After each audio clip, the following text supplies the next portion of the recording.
Julio de 1810. 2 meses de revolución. Por ahora en el interior hay ciudades que la reconocen y la acatan y otras que no.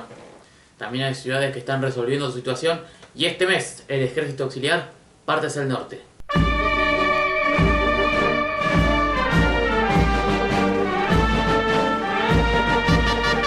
Hola, soy Francisco Tugré y esto es Argentina, patria en pie de guerra. El mes pasado empezamos a ver cómo las ciudades del interior reaccionaban a la revolución del 25 de mayo y cómo la Junta actuó para tratar de asentar su autoridad tanto en Buenos Aires como en el interior del virreinato. Recuerden también que pueden seguirme en Spotify, en el podcast del mismo nombre que esto, Argentina Patria en Pie de Guerra, y también en Instagram en @Argentina Patria en Pie de Guerra. Se terminó la Copa América, se terminó la Eurocopa y ahora vamos a hablar de julio y agosto de 1810. Y vamos a empezar hablando de ese ejército que había reformado Mariano Moreno en su decreto del 29 de mayo. De los regimientos 1 y 2 de patricios, 3 arribeños, 4 montañeses, 5 andaluces y el de pardos, indios y morenos, se extrajeron 2 compañías y sumado a una compañía del regimiento fijo de Buenos Aires, que cada una se componía de 50 hombres, cada compañía, estas formaron el núcleo del Cuerpo Auxiliar de la Libertad, que sumaba 200 hombres de caballería, 4 piezas de artillería y 2 obuses con 100 hombres dentro de lo que sería el cuerpo de artillería. A cargo de esta fuerza estaba nada más y nada menos que el riojano Francisco Ortiz de Ocampo, el comandante del regimiento de arribeños. Su segundo jefe era el teniente coronel Antonio González Balcarce, el auditor de guerra era el doctor Feliciano Chiclana, el secretario era Vicente López y Planes, y mientras que el representante de la Junta, que tenía el mando político de la expedición, era Hipólito Vieites. En total eran unos 1100 hombres que a la tarde del 6 de julio partieron desde Buenos Aires hacia el norte. ¿De dónde salían estos reclutas? Bueno, muchos eran voluntarios de los lugares por donde iban pasando las milicias. Algunos eran esclavos seguidos por sus dueños y muchos habían sido extraídos de la leva con la que estaban afectados los desocupados entre 18 y 40 años.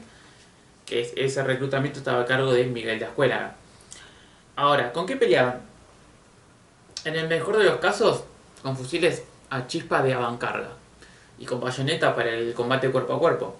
El problema era que el fusil te servía únicamente como instrumento de un gran contingente de infantería que le apuntaba a otro grupo grande de infantería. El soldado debía apuntarle a la masa, no a un soldado individualmente. Esto requería mucha instrucción, mucha práctica, que tenía un costo asociado en municiones, en pólvora y en el tiempo dedicado a estos hombres, y en realidad no podían llevar a cabo todo esto y la tendencia se inclinó hacia el uso de las bayonetas. Entonces los fusiles eran poco precisos y en realidad la mayoría de los muertos heridos en la guerra de independencia se iban a dar por la bayoneta, por cortes de arma blanca. Es por eso que con el tiempo las bayonetas iban a empezar a tomar preponderancia entre las armas de infantería y en cuanto a la caballería existía como concepto de infantería montada, o sea, se movían con el caballo, eran más móviles que la infantería regular, pero no combatían normalmente como caballería propiamente dicha. Este concepto era copiado de Europa en los llamados dragones. Para eso llevaban carabinas, que eran fusiles pero más cortos. Esto luego sería reemplazado por sables y luego con mayor preponderancia, aunque con menos ganas, por lanzas. ¿Y cómo se pagaba todo esto? Porque a los soldados se les pagaba regularmente y alguien tenía que poner recursos para alimentarlos, pagar las municiones, pagar la pólvora, todo lo que conlleva ir a la guerra, ¿no? Bueno, con impuestos y deuda, obviamente. Esa era la tarea complicada que tenía justamente Juan José Paso, el secretario de Hacienda. Es decir, administrar y encaminar los recursos económicos del gobierno para poder sostener los ejércitos que se irían creando a medida que pasó el tiempo y después lo voy a ir contando con el pasar de los meses. Además, Paso tenía que hacer lo posible para cortarle un poco la influencia de los comerciantes británicos a medida que empezaban a introducir muchísimos productos manufacturados de Europa en Buenos Aires, lo cual iba en detrimento del comercio justamente del interior hacia Buenos Aires y desde Buenos Aires hacia afuera. Pero bueno, no lo voy a aburrir ahora con esto. Nada más voy a decir que la mayoría de los problemas económicos, para afrontarlo, el instrumento principal que usaba el gobierno, de turno que sea, era recurrir al empréstito forzado, o sea, préstamos forzados a vecinos, a los contribuyentes y en particular a los que más tenían para aportar. Ok, de vuelta al ejército auxiliar. Al mando de Francisco Ortiz de Ocampo, como dijimos, marcharon el día 7 de julio hacia el norte. ¿Pero hacia dónde iban? ¿A dónde iban a ir? ¿Cuál era el destino o el primer obstáculo a encontrar? La respuesta, en principio, es Córdoba. En Córdoba, el 20 de junio, el Cabildo resolvió jurar lealtad al Consejo de Regencia y el gobernador Juan Gutiérrez de la Concha empezó a movilizar milicianos con la ayuda del ex virrey Santiago de Liniers, que se encontraba retirado ahí, estaba tranquilo y bueno, se vuelve un personaje un poco contradictorio, porque él fue, como les conté en el primer episodio, el líder del primer movimiento de resistencia ante la invasión británica. Y bueno, con eso Liniers en realidad es un hombre leal a la corona española, a la corona de los Borbones, no al proyecto juntista que tenía Buenos Aires. Por eso, Liniers se une a Juan Gutiérrez de la Concha, se suma a su causa, y entre los dos juntaron 1000 hombres para enfrentar a los rebeldes de Buenos Aires.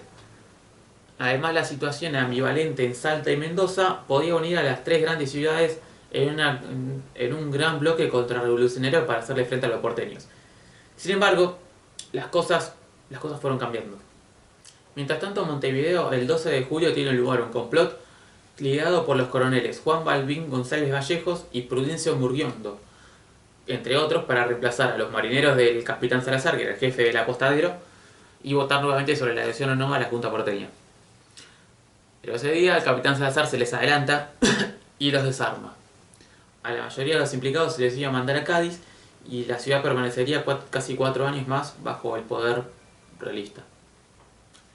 En relación a Mendoza, el comandante de armas Faustino Alzay, realista o leal al Consejo de Regencia, si lo quieren llamar así, tenía el control del cabildo, como les conté el mes anterior, pero la verdad es que Alzay tenía muy pocos hombres y no tenía apoyo popular. Así que el día que se supo que las tropas porteñas iban a ir hacia el norte, hacia Córdoba, Alzay dio marcha atrás y arregló con los vecinos para mantener las armas bajo su control, pero no enviar nada a Juan Gutiérrez de la Concha, al gobernador de Córdoba. Y tampoco acceder al reconocimiento de la Junta Porteña. Entonces pasaba de ser antiporteño a neutral, básicamente. El día 10 llegó a Mendoza el coronel Juan Bautista Morón, enviado por la Junta para evitar el refuerzo de Mendoza hacia Córdoba, y el efecto que tuvo fue asegurar la lealtad del cabildo hacia la Junta y asegurarse el arresto de Alzay.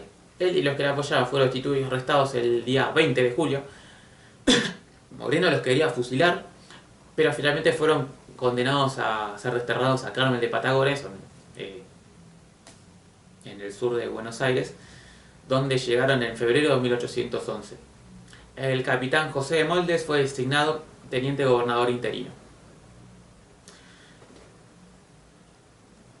En Salta, que era controlada por el gobernador intendente Isasmendi, se hizo apresar a los miembros del cabildo el 5 de julio. Uno de ellos, Calixto Gauna, se escapó y en 8 días recorrió el camino a Buenos Aires para informar a la Junta de lo que había sucedido. Y en consecuencia acompañó a Feliciano Chiclán a reunirse con el ejército de Ortiz de Ocampo para luego ayudar al ejército, con temas de caminos y geografía, dado que era un experto del lugar, previendo un posible combate. Todavía faltaba decidirse la suerte en aquella ciudad, pero en Córdoba, mientras tanto, Liniers y Gutiérrez de la Concha organizaban su ejército para ponerse a Ortiz de Ocampo.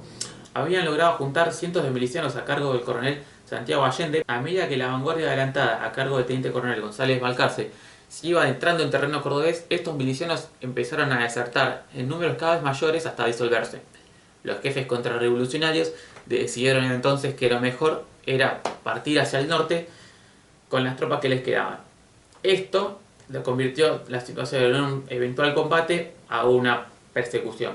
De hecho, el 28 de julio, por unanimidad, excepto Alberti, que era sacerdote, se resolvió por el fusilamiento de los cabecillas de la contrarrevolución en Córdoba. El 2 de agosto, el coronel Ortiz de Ocampo recibió noticias sobre la huida del gobernador y las demás autoridades cordobesas y ordenó a Antonio González Balcarce que con un grupo de caballería se adelantase para atrapar a los líderes enemigos. Pero ellos habían tomado la decisión de huir 2 días antes, así que Córdoba se apuró y el día 5 logró llegar a la ciudad de Córdoba. Ese día los fugitivos se enteraron de que una vanguardia de caballería los estaba buscando y decidieron dispersarse. Pero fue en vano. El día 6, González Balcarce llegó al punto de donde se habían dispersado y en menos de 24 horas aprendieron a todos los rebeldes. González Balcarce le informó a Ortiz de Ocampo que había juntado a los prisioneros, ahora prisioneros, para que él decidiera si llevarlos a Buenos Aires o a Córdoba. En ese momento surge la duda. Verán, los hermanos Funes, que eran los principales partidarios de la Junta en Córdoba, empezaron a hacer tratativas con Hipólito Vietes, que era el representante de la Junta en expedición, y con Ortiz de Ocampo, que era el comandante, para tratar de demorar, por lo menos demorar las ejecuciones. Sin embargo, él tenía la orden de hacerlo fusilar apenas se los capturase. Entonces él le envía primero la orden a González Balcarce de cumplir lo que decía la Junta y luego le mandó la orden de postergarla. Resulta que Ortiz de Ocampo había servido con Liniers en las invasiones inglesas. Entonces por eso sentía un poco de rechazo entre la orden de fusilarlo, porque había un fuerte nivel de camaradería luego de ese evento. De modo que el 10 de agosto Ortiz de Ocampo le escribió a la Junta, y cito: como uno de los más firmes apoyos del actual gobierno y la expedición auxiliadora es la adhesión y amor de estos pueblos, es absolutamente indispensable no chocar descubiertamente la opinión pública. Fin de la cita. Y a continuación detalló sus motivos para enviar a los prisioneros a la capital, sin mencionar ni a los hermanos Funes ni su aprecio por Liniers en la carta. Entonces los prisioneros empezaron a trasladarse hacia el sur. Pero esta marcha al sur fue muy mala para ellos, no era nada agradable. Maltratados y humillados por sus captores, sus joyas además fueron robadas y sus posesiones nunca más aparecieron. Pero no se equivoquen, la Junta había dado la orden de ejecutarlos y Ortiz de Ocampo la estaba desobedeciendo. Y esto no iba a quedar así. El 17 la Junta recibió la carta del coronel Ortiz de Ocampo y en Buenos Aires no se lo tomaron para nada bien. El secretario Moreno le escribió al comandante de la expedición diciendo que, y cito: la obediencia es la primera virtud de un general y la mejor lección que ha de dar a su ejército, de la que debe exigirle en el acto de combate. Fin de la cita. Había mucha preocupación al respecto, y así se lo reflejó a Feliciano Chiclana en otra carta. Cito: no puede usted figurarse el compromiso en que nos ha puesto Ortiz de Ocampo. Y si la fortuna no nos ayuda, veo vacilante nuestra causa por este solo hecho. ¿Con qué confianza encargaremos grandes obras a hombres que se asustan de su ejecución? ¿Qué seguridad tendrá la Junta en esos hombres que llaman a examen sus órdenes y suspenden las que no les acomoda? Preferiría una derrota a la obediencia de esos jefes. Mariano Moreno decidió enviar al vocal Juan José Castelli junto a su secretario Nicolás Rodríguez Peña, su médico Diego Paracien y a Domingo French a cargo de una escolta de 50 hombres para hacerse cargo de la ejecución. Y así partieron para encontrarse con los prisioneros y su escolta, mientras que en la Gaceta de Buenos Aires informaba al pueblo de la decisión y se la justificaba. El Cabeza de Tigre, en el sudeste de la actual provincia cordobesa, se encontraron las dos columnas, en conjunción con el coronel Juan Ramón Balcarce, el hermano de Antonio, quien ordenó a los criados que dejasen las cosas allí y se llevó a los prisioneros al llamado Monte de los Papagayos.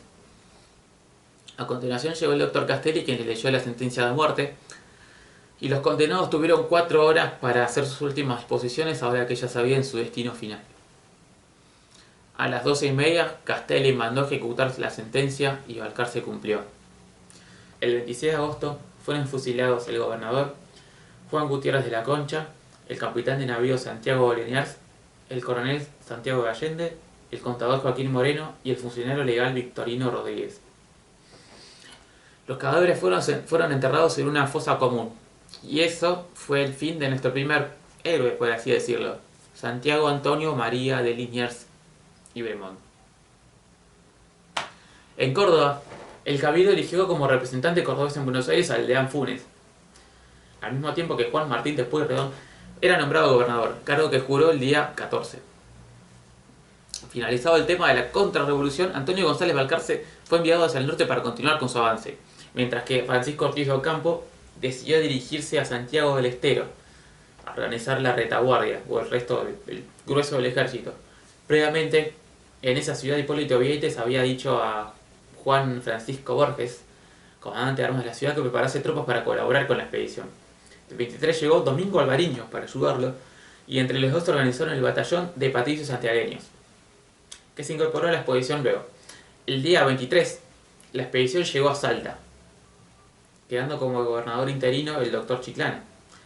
Allí ordenó el arresto del gobernador intendente Isasmendi, y se votó como representante para ir a Buenos Aires, representando a Salta, al doctor Francisco de Gurruchaga el día 29. Asimismo, en Tucumán se eligió representante al sacerdote Manuel Felipe Molina. En otras noticias, el 13 de julio, las provincias del Alto Perú son incorporadas al Virreinato del Perú a cargo del virrey don José Fernando de Abascal. El 24 de julio, en Asunción, la asamblea presidida por el gobernador Bernardo de Velasco decide jurar lealtad al Consejo de Regencia. Y el día 28 de julio, el Cabildo de San Juan prestó reconocimiento a la autoridad de la Junta. Y así dejamos otro episodio más. Ahora con Córdoba y Salta bajo control, solo quedaba para la expedición porteña seguir avanzando a ver hasta dónde llegaban. Por ahora no habría combates, pero el escenario se iba a ampliar el mes que viene, tanto al norte como en el Alto Perú, y al este como en la banda oriental, y al oeste como en Chile. Y si quieren ver el primer episodio donde les hablo por qué Santiago de Liniers era tan importante y qué hizo 4 años atrás, les invito a repasar el primer episodio de este canal, en el que hablamos de la vida del virreinato antes del 25 de mayo. Recuerden, sean eternos los laureles que supimos conseguir. Nos vemos en septiembre.